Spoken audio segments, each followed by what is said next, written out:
ठोक ठेलता है जब नर, पर्वत के जाते पांव उखड़, मानव जब जोर लगाता है पत्थर पानी बन जाता है। हेलो बच्चों, कैसे हो आप लोग? ठीक हो? Yes ma'am.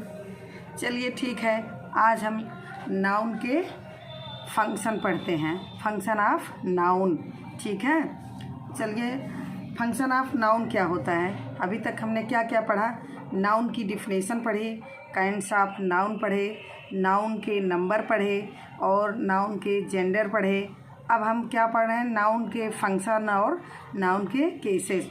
ठीक है, ठीक है बच्चों। नाउन के फंक्शन क्या होता है आपको हम बता दें कि जैसे हम कविता हैं, ठीक है, हम कविता हैं, ठीक। अब हमारा अलग अलग रोल है, जहाँ हम जैसे जिसके साथ खड़े हो जाते हैं उसके साथ हमारा रिलेशन बन जाता है, वही हल नाउन का है। जैसे हम ये कविता हैं, तो हम जब आपको पढ़ा रहे हैं तो आपकी टीचर हैं, एक काम हमारा ये हो गया आप टीचर का।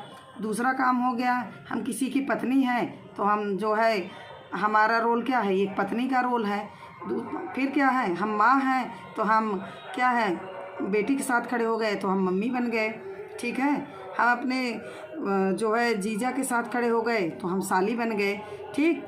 देवर के साथ खड़े हो गए, तो यानी जो हमारा रोल है वो हमारा जो है अलग अलग रिलेशन है। उसी तरीके से जो नाउन है, नाउन का भी अपना सेंटेंस में अलग अलग रोल है। जब वर्ब का वो वर्ब के पहले लगता है, वर्ब के पहले लगा तो वो सब्जेक्ट का रोल अदा करता है, सब्जेक्ट का। और जब वर्ब के बाद लग रहा है तो वो वर्ब का ऑब्जेक्ट हो जाएगा। और कभी कभी ये ऑब्जेक्ट का पूरक होता है, ऑब्जेक्ट का कम्प्लीमेंट हो जाएगा, ठीक है। इसी तरीके से इसके नाउन के अलग अलग सेंटेंस में काम है। आज उसी के बारे में हम डिस्कशन करेंगे, ठीक है। ठीक है, आइए देखते हैं। देखो, नाउन द्वारा किए गए कार्यों को 6 भागों में डिवाइड कर सकते हैं। नंबर 1 क्या है? Subject of the verb. Noun subject of verb होता है, सब्जेक्ट का वर्ब का सब्जेक्ट होता है, ठीक है, ठीक। दूसरा क्या है उसका काम? Object of the verb. Verb का ऑब्जेक्ट भी नाउन बनता है। फिर क्या करता है? जो हमारी एक्सिलरी वर्ब होती हैं, जैसे is, am, are, was, were, तो उसमें जो है ये नाउन कम्प्लीमेंट का काम करता है, जो है वर्ब का कम्प्लीमेंट बनता है। तीसरा नंबर क्या है? Complement of the verb, verb का कम्प्लीमेंट बनता है। जैसे देयर वाज ए किंग, तो जो किंग है, किंग तो नाउन है और वो वाज जो एक्सिलरी वर्ब है उसका कम्प्लीमेंट बना है सेंटेंस में। और यह है पॉजेसिविटी, ये होता है संबंध।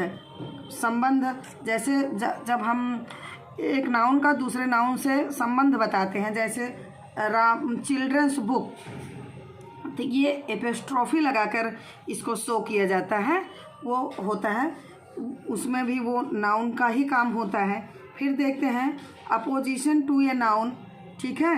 अपोजिशन का काम करता है, अपोजिशन का मतलब होता है पास।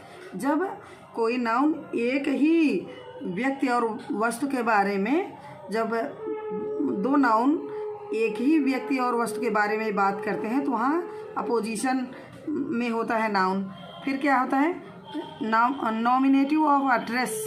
नॉमिनेटिव ऑफ एड्रेस मतलब वही संबोधन कारक जिसको हम कहते हैं, तो उसमें जब संबोधन हम वाक्य में, जैसे ऑप्टेटिव जो सेंटेंस हमारे बनते हैं उसमें जो है ये संबोधन के रूप में नाउन रहता है, ठीक है।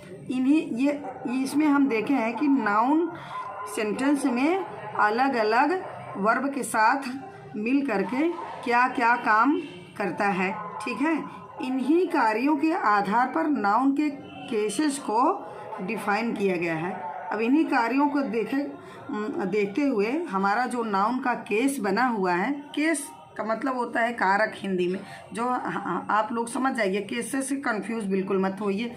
हमारे जो हिंदी में कारक हैं वो भी तो 6 या 7 ठो है ना। जैसे कर्ता ने कर्म को जो हम लोग पढ़ते हैं, कर्ता कारक, कर्म कारक, ये सब हिंदी में है। वही कारक हमारे में है, कर्तव्य कर्म को संप्रदान के लिए अपादान से, ये सारे चीज़ें हैं वही हैं कारक। तो हम जो है आज हम नाउन के जो है नाउन को कारक के रूप में पढ़ेंगे। ठीक है, देखिए अब जो केस का मतलब हमने बता दिया ना, कारक करना। नॉमिनेटिव कारक यानी जब हमारा नाउन वर्ब के सब्जेक्ट के रूप में रहेगा तो वो होगा नॉमिनेटिव केस। नॉमिनेटिव मतलब कर्ता कारक। ठीक है, और ये है ऑब्जेक्टिव। नंबर 2 क्या है? Objective case. ऑब्जेक्टिव केस यानी वर्ब के ऑब्जेक्ट के रूप में किसको कहने पर जो उत्तर मिलता है वो हमारा ऑब्जेक्टिव केस होता है। पॉजिटिव केस होता है जो संबंध कारक होता है। ठीक है, और कंप्लीमेंट ऑफ द वर्ब, जो वर्ब का कंप्लीमेंट होता है, कंप्लीट करता है वर्ब के में सेंटेंस को, वही होता है कंप्लीमेंट ऑफ द वर्ब। फिर क्या है 5वां? केस इन अपोजिशन, जिसको हमने बताया था। केस इन अपोजिशन में जो एक ही व्यक्ति और वस्तु के जब दो नाउन उसी व्यक्ति और वस्तु के बारे में बात करें तो वो केस इन अपोजिशन होता है। नॉमिनेटिव केस ऑफ एड्रेस और नॉमिनेटिव ऑफ एब्सोल्यूट, ये 7 कारक हैं हमारे। हम नॉमिनेटिव केस को थोड़ा डिटेल में समझते हैं। ओके, जब नाउन वाक्य में सब्जेक्ट की तरह होता है, ठीक, किसी भी सेंटेंस में जब नाउन जो है सब्जेक्ट के रूप में होता है। देखिए, व्हेन ए नाउन और pronoun is used as the subject of a verb it is said to be in the nominative case. देखिए, जो यहाँ प्रोनाउन की भी हमने चर्चा कर दी है। क्यों कर दी है? क्योंकि नाउन के स्थान पर ही प्रोनाउन का भी प्रयोग होता है, इसलिए सेंटेंस में हमेशा जितनी भी पार्ट्स ऑफ स्पीच हैं उसमें नाउन और प्रोनाउन ये दोनों ही पार्ट्स ऑफ स्पीच जो है किसी सेंटेंस में सब्जेक्ट के रोल में होती हैं। बाकी कोई पार्ट्स ऑफ स्पीच ऐसी नहीं है जो सेंटेंस में सब्जेक्ट बने, इस चीज़ को ध्यान रखिएगा। तो जहाँ नाउन का प्रयोग होता है वहाँ प्रोनाउन का ही भी प्रयोग होगा। ठीक है, इसलिए हमने ये नॉमिनेटिव केस में सब्जेक्ट के जब नाउन जहाँ बनेगा वहाँ प्रोनाउन भी होगा। ठीक है, कर्ता कारक, ठीक, वही होता है कर्ता कारक। तो कर्ता तो हमारा प्रोनाउन भी बनेगा और नाउन भी बनेगा, क्योंकि प्रोनाउन नाउन के स्थान पर ही तो प्रयोग होता है। ठीक है, देखिए, व्हेन ए नाउन और pronoun is used as the subject of a verb it is said to be in the nominative case. जब हम नाउन या प्रोनाउन को सब्जेक्ट के रूप में, वर्ब की सब्जेक्ट के रूप में प्रयोग करते हैं तब वो नॉमिनेटिव केस में होता है। और हमको सब्जेक्ट पता कैसे चलेगा? जब हम वर्ब से क्वेश्चन करेंगे कौन पढ़ता है, तो हमको मिल जाएगा उत्तर समिधा।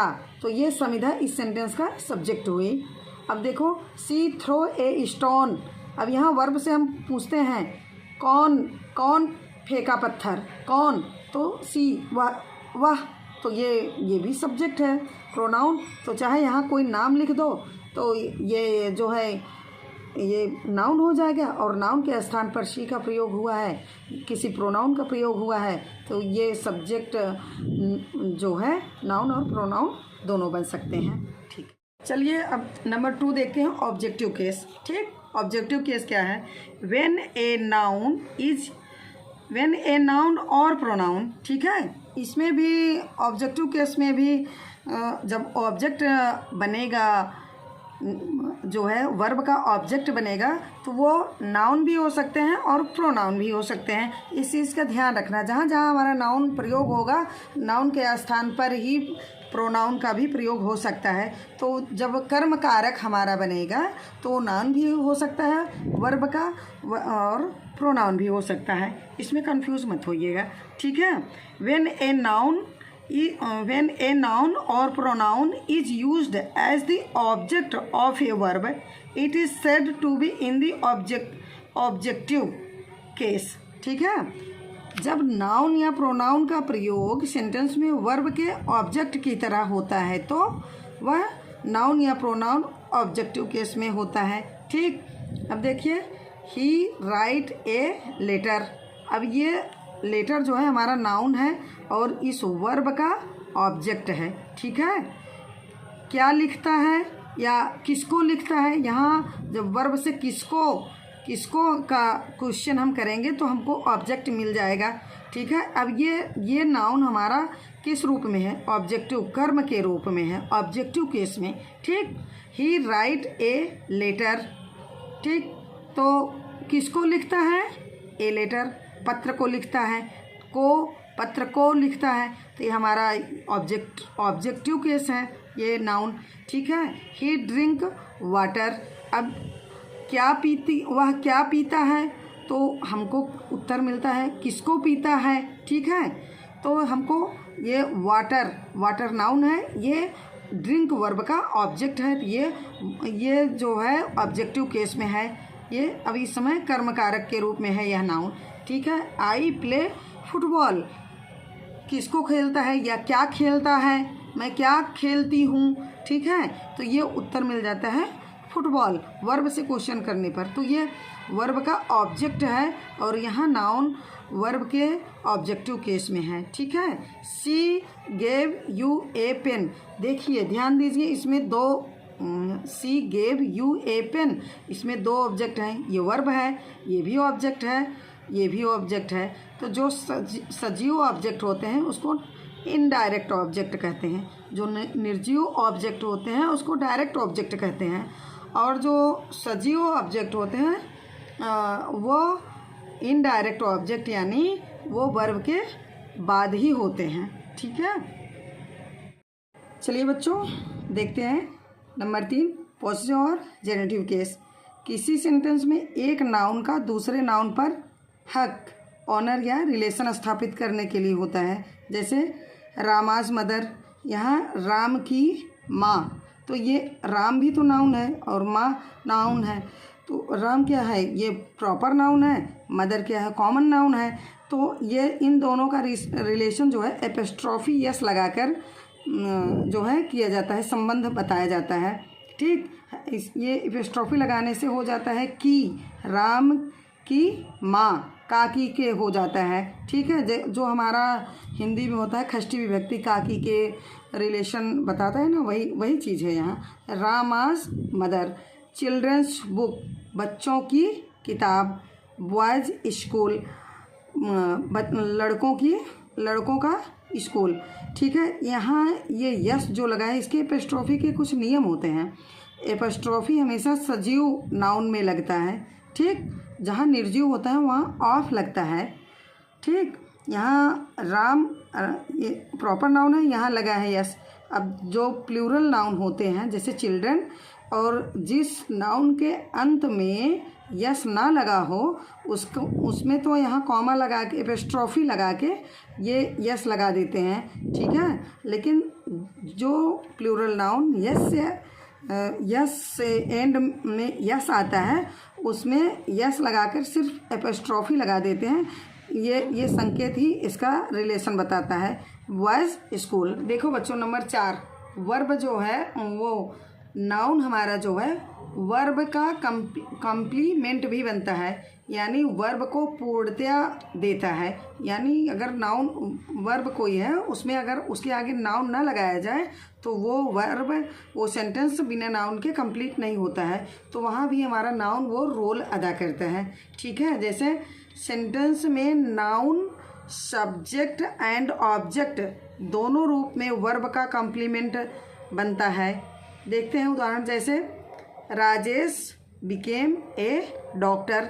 ये देखिए, ये जो वर्ब है बिकेम, ये अधूरा रहता अगर ये नाउन ना लगा होता तो।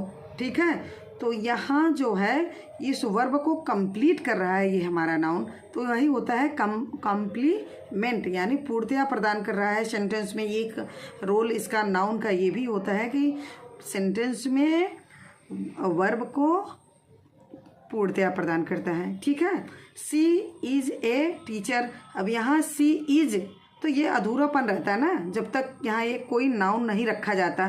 तो इस तरीके से हमारा जो नाउन है वर्ब को कंप्लीमेंट देता है, ठीक है। सी इज़ ए टीचर, ठीक। ये ऑब्जेक्टिव केस में भी वर्ब का पूर्णतया, ऑब्जेक्टिव केस को भी पूर्णतया प्रदान करता है। ऑब्जेक्टिव कम्प्लीमेंट, इसके भी उदाहरण देख लेते हैं। आई मेड राम, अब यहाँ आई मेड राम, मैंने राम को बनाया। अब अधूरापन लग रहा है, वाक्य पूरा नहीं हो रहा है। आई मेड राम मॉनिटर, मैंने राम को क्या बनाया, मॉनिटर बनाया। तो ये जो है ये तो ऑब्जेक्ट हो गया। ऑब्जेक्ट को ये मॉनिटर जो नाउन है ये कंप्लीट कर रहा है, ठीक।